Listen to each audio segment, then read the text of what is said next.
messieurs, bonsoir. Ravi de vous retrouver pour votre journal en français de ce soir. Voici les titres.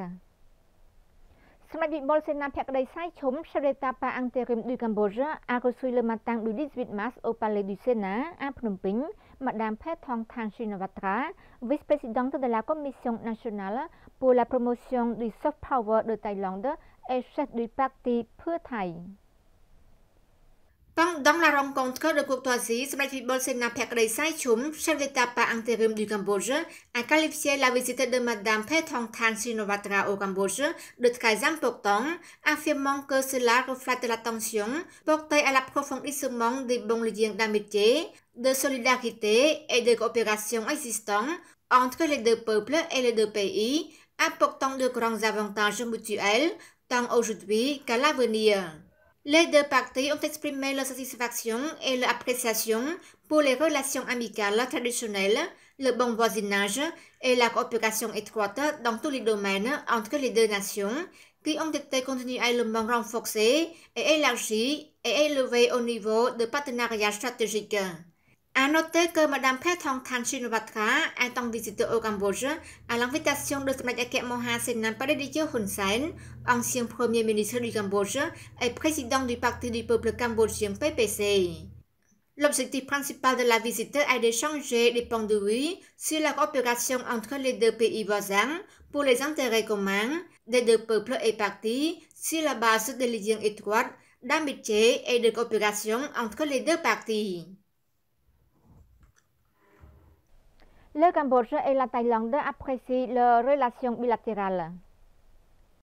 Le Royaume du Cambodge et le Royaume de Thaïlande ont hautement évalué leurs relations et coopérations bilatérales qui ont atteint le niveau de partenariat stratégique et qui ont apporté des avantages mutuels aux deux peuples et pays.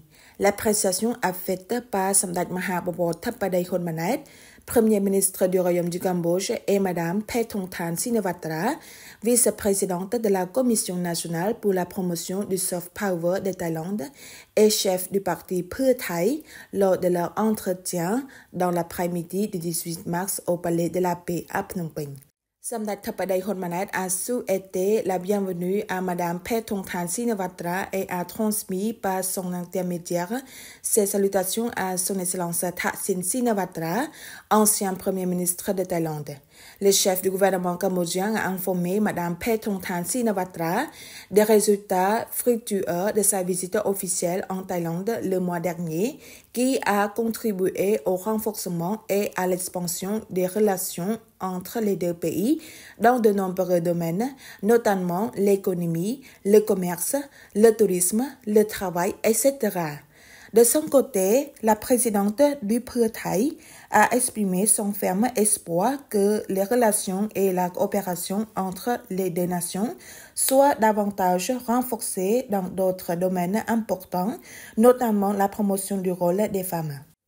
À noter que Mme Phet Thong Than Shinawatra est en visite au Cambodge à l'invitation de Samdech Mahasenan Pradejo Hun Sen, président du Conseil privé suprême de Sa Majesté le Roi et président du Parti du peuple cambodgien PPC, parti au pouvoir.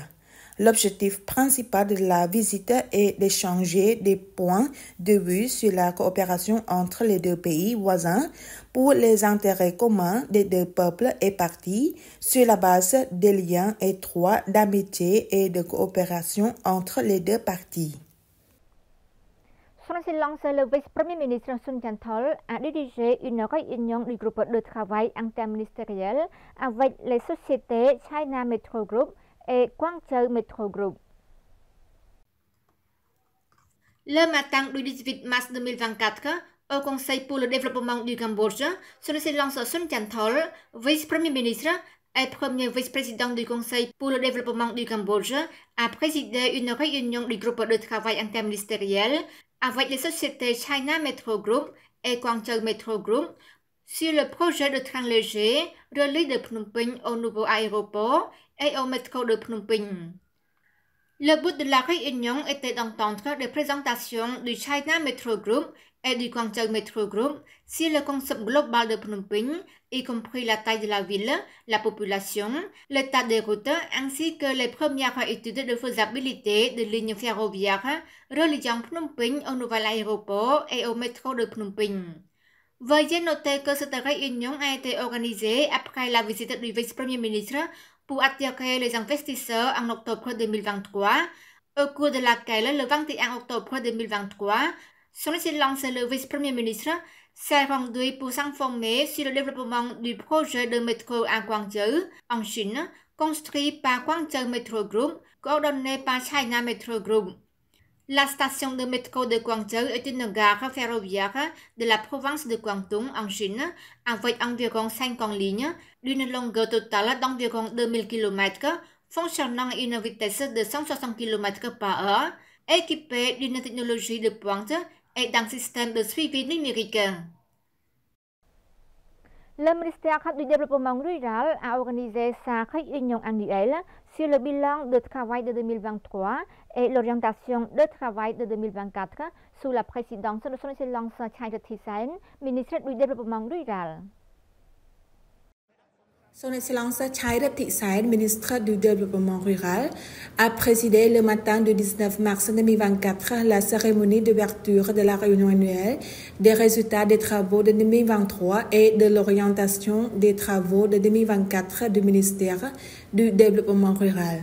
Lors de l'ouverture, son Excellence, le ministre Chai Rathisen, a déclaré que le gouvernement royal de la 7e législature, sous la direction brillante de Samdech Maha Bowor Theppaday Hun Manet, Premier ministre du Royaume du Cambodge, qui perpétue l'héritage historique du gouvernement royal de la 6e législature, sous la direction sage de Samdech Akek Maha Senapadai Techo Hun Sen. Samdech Techo Hun Sen a lancé un programme politique de construction et de défense de la patrie 2023-2028 pour poursuivre la mission historique et continuer à construire un Cambodge pacifique, indépendant et prospère. Il a poursuivi pour accélérer le développement. Le gouvernement royal a lancé la première phase de la stratégie du Pentagone pour la 7e législature de l'Assemblée nationale, basée sur 5 devises: croissance, de l'emploi, équité, efficacité et durabilité, et ayant 5 objectifs stratégiques. 1. Assurer une croissance économique élevée. 2. Créer plus d'emplois. 3. Atteindre les objectifs de réduction de la pauvreté. 4. Continuer à renforcer les capacités de gouvernance et améliorer la qualité des institutions. Et 5. Assurer la durabilité du développement économique et social. Son Excellence le ministre du Développement rural a souligné qu'afin de contribuer à la mise en œuvre de la première phase de la stratégie du Pentagone du gouvernement royal, le ministère du Développement rural a mis en œuvre sa vision d'amélioration de la qualité et de la valeur de vie des populations des zones rurales avec inclusion dans le secteur économique, social et culturel à travers les programmes prioritaires 4 communes suivants. 1. Développement des infrastructures physiques et des transports ruraux afin de promouvoir la croissance économique et les services de base essentiels dans les zones rurales. 2. Améliorer les conditions de vie des communautés rurales afin que les gens puissent vivre dans la dignité avec une bonne attitude, une bonne santé et une bonne hygiène et être à l'aise. 3. Diversification des activités économiques rurales à travers la formation de compétences de base pour créer des emplois et des professions afin d'augmenter les revenus familiaux dans les zones rurales. 4.